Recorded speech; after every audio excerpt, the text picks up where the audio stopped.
There's an ingredient that's probably in your moisturizer, your lip balm, maybe even in your baby products that actually starts its life on an oil rig. It's called petrolatum, and believe me, it is one of the most debated substances in the entire cosmetics world. So today, we're going to find out why. Seriously, go ahead, grab your favorite moisturizer or that lip balm you can't live without. Have you ever really stopped to wonder what's inside? I mean, what if I told you that a key ingredient in it comes from the very same source as gasoline? Yeah, that's the question we're diving into today. All right, first things first. Before we jump into all the controversy and the debate, let's just get a really clear picture of what petroleum actually is. Okay, so put simply, petroleum is just a gel that we get from refining petroleum. It's basically a mix of hydrocarbons, and the version you'll find in cosmetics is a super purified form called white petroleum. But that whole super purified part, that is incredibly important, as you're about to see. And this is where the controversy really kicks in. See, not all petroleum is the same. There are these less refined versions, amber, yellow, and brown, which are actually considered carcinogenic and are totally banned from cosmetics.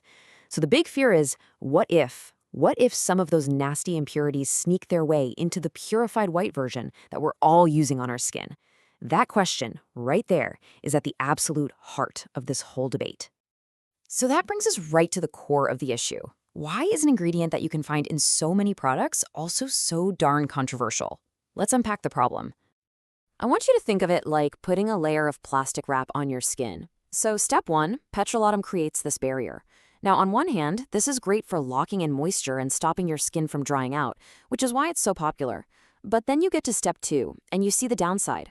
That exact same barrier stops oxygen from getting in, and that messes with your skin's natural ability to breathe. And that can lead straight to step three. You've created this perfect little environment where bacteria can thrive, which can clog up your pores and cause blackheads. This quote from our source material just nails the problem. Petroleum stops water from getting out, which is good, but it also stops oxygen from getting in, which is bad. It's a classic double-edged sword for your skin. So, if you decide you want to avoid it, how do you even spot it on a label? Well, it's not always going to scream petroleum at you.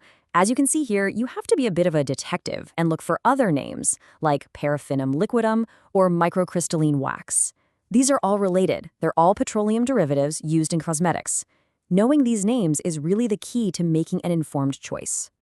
And all of this information, the different names, the effects on the skin, even the regulations we're about to cover, it all comes directly from some really in-depth analysis of the ingredient, just like the source text you're seeing right here. So let's look at one of those crucial details next. So how do regulators deal with that risk of contamination from the not-so-good types of petroleum? Well, in Europe, the rule is pretty specific. These impurities can exist in cosmetics, but only if two conditions are met. First, the entire refining history has to be known, proving it's safe. And second, the concentration of these substances has to be less than 3%. It's a really crucial regulatory safeguard. Okay, so if petroleum has all of these potential downsides, what's the alternative?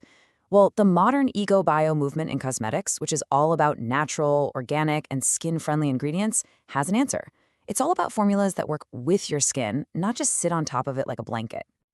I mean, you can really see the difference here, can't you? On one side, you have petroleum, which just forms that surface barrier we talked about, which can block pores. But on the other side, you have alternatives like vegetable oils. They're actually absorbed by the skin, delivering real nourishment like vitamins and fatty acids, all without clogging things up. They're trying to solve the root cause of dryness, not just put a Band-Aid on it. And the great thing is you can really tailor these alternatives to exactly what your skin needs. The source material points out that if you have dry skin, things like shea butter, sweet almond oil, or coconut oil are just fantastic. But if your skin is on the oily side, something like jojoba oil is an excellent choice because it actually mimics your skin's natural oils. It's all about finding what really works for you. So there you have it. We've covered what petroleum is, the whole controversy swirling around it, and the amazing natural alternatives that are out there. The information is now in your hands. So the final question is a simple one, and it's for you. After all this, are you going to take a closer look at what's inside your cosmetics bottle?